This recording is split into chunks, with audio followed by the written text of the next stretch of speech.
Hi friends, నేను ఈరోజు మీకు సాయి కిరణ్ అడవి డైరెక్షన్లో వచ్చిన 4 మూవీస్ గురించి చెప్పబోతున్నాను. అందులో వచ్చిన ఫస్ట్ మూవీ వినాయకుడు. ఈ మూవీ 21 నవంబర్ 2008న రిలీజ్ అయింది. ఈ మూవీకి స్టోరీ సాయి కిరణ్ అడవి అందించగా, ఈ మూవీకి శ్యామ్ ప్రసాద్ మ్యూజిక్ డైరెక్షన్ అందించడం జరిగింది. అలాగే ఈ మూవీని సరిత పత్ర ప్రొడ్యూస్ చేయగా, ఈ మూవీ బాక్స్ ఆఫీస్ వద్ద హిట్గా నిలిచింది. అలాగే ఈ మూవీ డైరెక్టర్కి బెస్ట్ డైరెక్టర్ అవార్డు తీసుకురావడం జరిగింది. సాయి కిరణ్ అడవి డైరెక్షన్లో వచ్చిన సెకండ్ మూవీ విలేజ్లో వినాయకుడు. ఈ మూవీ 5 నవంబర్ 2009న రిలీజ్ అయింది.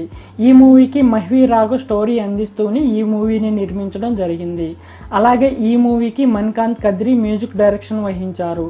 అలాగే ఈ మూవీ బాక్స్ ఆఫీస్ వద్ద యావరేజ్గా నిలిచింది. సాయి కిరణ్ అడవి డైరెక్షన్లో వచ్చిన థర్డ్ మూవీ కేరింత. ఈ మూవీ 12 జూన్ 2015న రిలీజ్ అయింది. ఈ మూవీకి స్టోరీ అబ్బూరి రవి అందించగా, మిక్కీజే మేయర్ మ్యూజిక్ డైరెక్షన్ వహించడం జరిగింది. అలాగే ఈ మూవీని దిల్ రాజు నిర్మించారు. ఈ మూవీ బాక్స్ ఆఫీస్ వద్ద ఫ్లాప్గా నిలిచింది. సాయి కిరణ్ అడవి డైరెక్షన్లో వచ్చిన fourth movie operation gold fish. ఈ మూవీ 18 అక్టోబర్ 2019న రిలీజ్ అయింది. ఈ మూవీకి స్టోరీ సాయి కిరణ్ అడవి అందించగా, సాయి చరణ్ పాకలా ఈ మూవీకి మ్యూజిక్ డైరెక్షన్ వహించారు. అలాగే ఈ మూవీని ప్రతిభ అడవి నిర్మించడం జరిగింది. ఈ మూవీ బాక్స్ ఆఫీస్ వద్ద డిజాస్టర్గా నిలిచింది.